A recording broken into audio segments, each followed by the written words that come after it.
अजान जैसे ही मेरी टेबल पर आकर बैठा, मैं तो हक्का बक्का रह गई। मेरे हाथ पैर धूजने लगे, हाथ पैर ठंडे पड़ चुके थे और मैं नीचे मुंह कर कर बैठी हुई थी।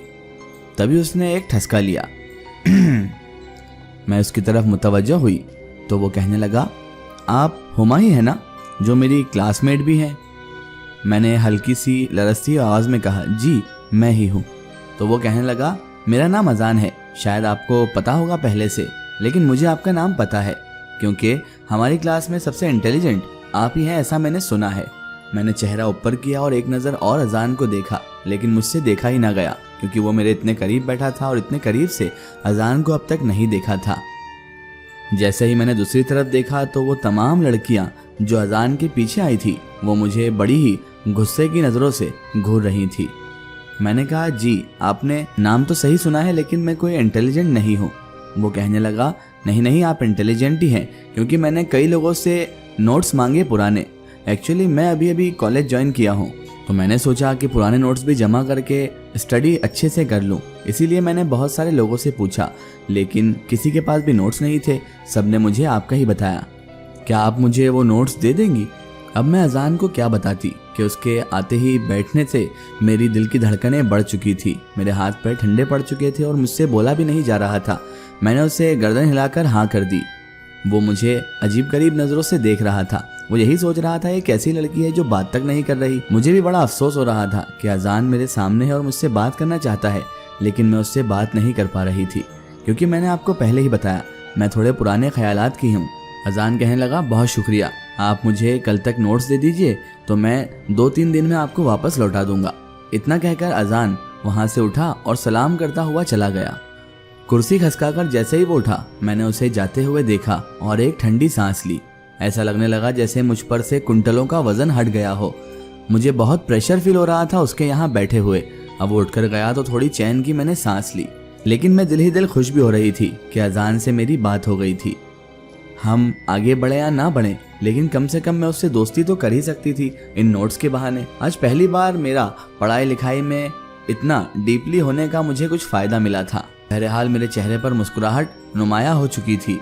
अभी मैं कुर्सी से उठकर बस जाने का मन बना ही रही थी और हल्की सी उठी ही थी, तभी अचानक मेरे कंधे पर किसी का हाथ आया और मुझे वापस बिठा दिया गया।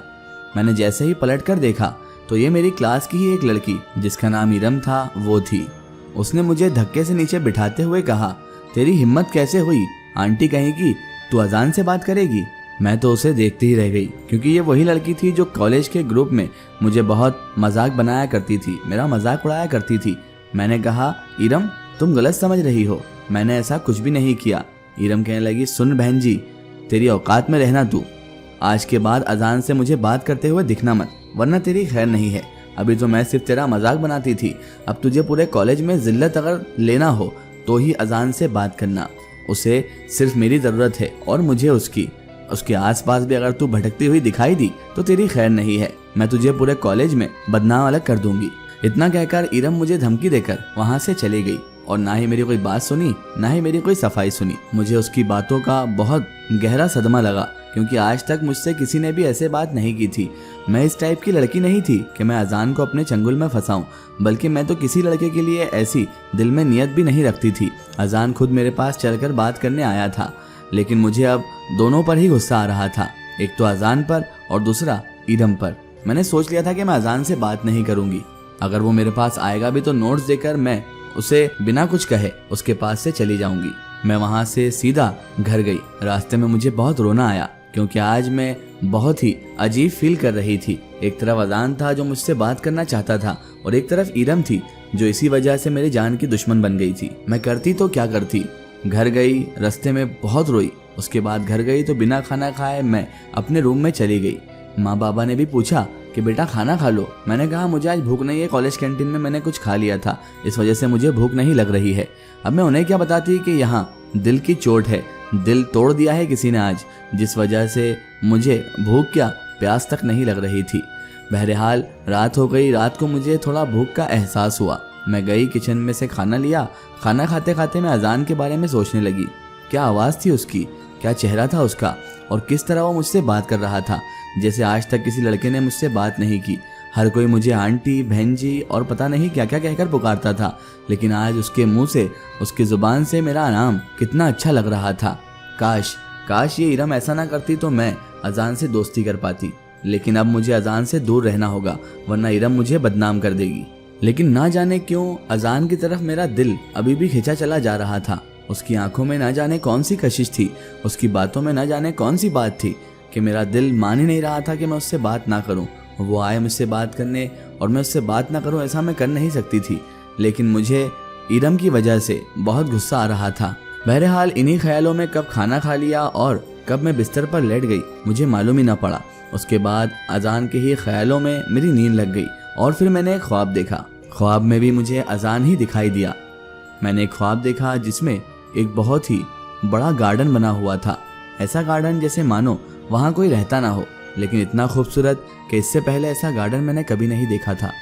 गार्डन में कोने में एक चेयर लगी हुई थी वाइट कलर की, उस पर एक खूबरू नौजवान बैठा हुआ था। मैं दूर से ही इस गार्डन को देख रही थी, पर पता नहीं कैसे ख्वाब में मेरे कदमों को पर लग गए कि मैं धीरे धीरे उस बेंच वाले इंसान के करीब जाने लगी। जैसे ही मैं वहां पास पहुंची तो मैं हक्का बक्का रह गई, क्योंकि वो कोई और नहीं बल्कि अजान ही था। अजान ही उस चेयर पर बैठा हुआ था। अजान को देखकर मैं कहने लगी, अजान तुम यहाँ क्या कर रहे हो? अजान ने मेरी आवाज़ सुनी तो वो पलटा और पलटते ही मुझे कहने लगा, आ गई तुम हुमा, मैं तुम्हारा ही तो इंतज़ार कर रहा था, तुम्हारे लिए ही तो यहाँ पर मैं बैठा हुआ हूँ। मैंने कहा, मेरे लिए? तो वो कहने लगा, हाँ, मुझे तुमसे बहुत ज़रूरी बात करना है। मैंने कहा, कहो। तो वो कहने लगा, पहले आराम से इत्मीनान से यहाँ बैठो, उसके बाद बात करते हैं। जैसे ही मैं वहाँ पर बैठी तो अजान मेरी तरफ रुक कर कहने लगा, देखो हुमा, मुझे घुमा फिरा कर बात करने की आदत नहीं है। तुम पर मेरा दिल आ गया है और मैं तुम्हें पसंद करता हूँ। मैं अचानक चौंक गई उसकी ये बात सुनकर। मैंने कहा, अजान तुम होश में तो हो? मुझ जैसी लड़की को तुम जैसा इतना खूबसूरत लड़का, हसीन लड़का आखिर कैसे पसंद कर सकता है? और वैसे भी तुम्हारे पीछे तो कॉलेज की सारी लड़कियां पड़ी है, तो तुम्हें मुझ इतनी पुरानी स्टाइल वाली लड़की में क्या जम गया? इतने पुराने ख्यालात वाली लड़की में क्या पसंद आ गया जो तुम मुझे पसंद करने लग गए? अजान कहने लगा, देखो हुमा, मैं कोई इंसानों की तरह नहीं हूँ जो सिर्फ खूबसूरती देखूं। मैं इस सादगी के पीछे ही खूबसूरती देख रहा हूँ जो तुम्हारे अंदर कुदरती तौर पर है। इस सादगी के पीछे इतना खूबसूरत दिल और इतनी खूबसूरत हुमा है कि जो इंसान तो देख ही नहीं सकता। मैंने कहा, तुम्हारा मतलब क्या है? तुम क्या इंसान नहीं हो? अजान कहने लगा, ये भी तुम्हें वक्त रहते मालूम पड़ जाएगा कि मैं कौन हूँ, लेकिन इतनी बात जान लो कि मैं तुमसे लगाव भी रखता हूँ और तुम्हें चाहने भी लगा हूँ। यही बात करने के लिए मैंने तुम्हें यहाँ बुलाया था। मैंने कहा, लेकिन मैं तो अभी मैं इतना ही बोल पाई थी कि अजान ने अपना ठंडा हाथ मेरे लबों पर रख दिया और उसके बाद अचानक मेरी नींद खुल गई। जैसे ही नींद खुली तो मैंने अपना माथा पकड़ लिया। मैंने कहा, हुमा, तू भी ख्वाबों ख्यालों की दुनिया में इस कदर खो गई है कि तुझे हकीकत का पता ही नहीं। अजान वो भी तुझे चाहेगा, ऐसा तो तेरे लिए ख्वाब में सोचना भी नामुमकिन है। कहाँ अजान और कहाँ तू पुराने ख्यालात वाली लड़की और कहाँ वो हसीन नौजवान। आखिर वो कैसा लड़का है ये तो तू भी जानती है। पूरी कॉलेज की लड़कियां उसके पीछे पड़ी है। इरम जैसी एक खूबसूरत लड़की जो बिल्कुल फैशनेबल है वो उसके पीछे पड़ी है, और कहाँ वो तुझे चाहेगा।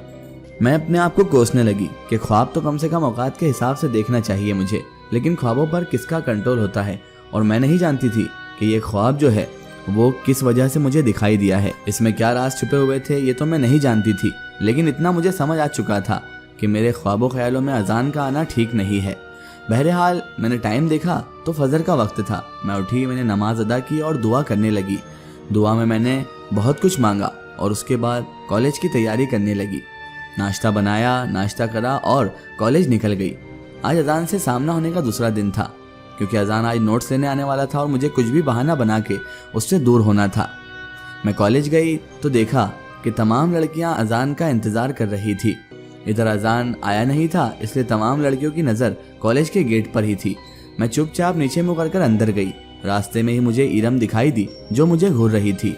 मैंने उसे नज़रअंदाज किया और अंदर चली गई। अंदर जाकर मैं क्लास में बैठी हुई थी, तभी अचानक लड़कियों की चहमो गोइयाँ की आवाज़ आने लगी। वो खुसर बुसर करते हुए आई जा रही थी और मैंने जैसे ही ऊपर नज़र करके देखा तो अजान मेरे आगे वाली सीट पर ही बैठा हुआ था। अचानक अजान मुड़ा और कहने लगा, हुमा, मुझे आज नोट्स मिलेंगे या नहीं? तुम तो चुपचाप सीधे क्लास में आकर बैठ गई। मैंने कहा, जी, मैं आपको नोट्स दे देती हूँ, मैंने बैग से नोट्स निकाले और अजान की तरफ बढ़ा ही थे कि अचानक इरम वहां पर आ गई और मेरे हाथ में से उसने नोट्स छीने और खिड़की की तरफ फेंक दिए। इसका एक स्टोरी हम देखेंगे इसके अगले पार्ट में। अगर आप भी अपनी लाइफ की कोई रियल स्टोरी या कोई भी स्टोरी हमसे शेयर करवाना चाहते हैं ताकि हम उसे अपने चैनल पर अपलोड करें, तो आप हमारे Facebook page My Story Book और Instagram page My Story Book को फॉलो कर सकते हैं। Facebook Insta page My Story Book को फॉलो करें और उस पर हमसे जुड़ें।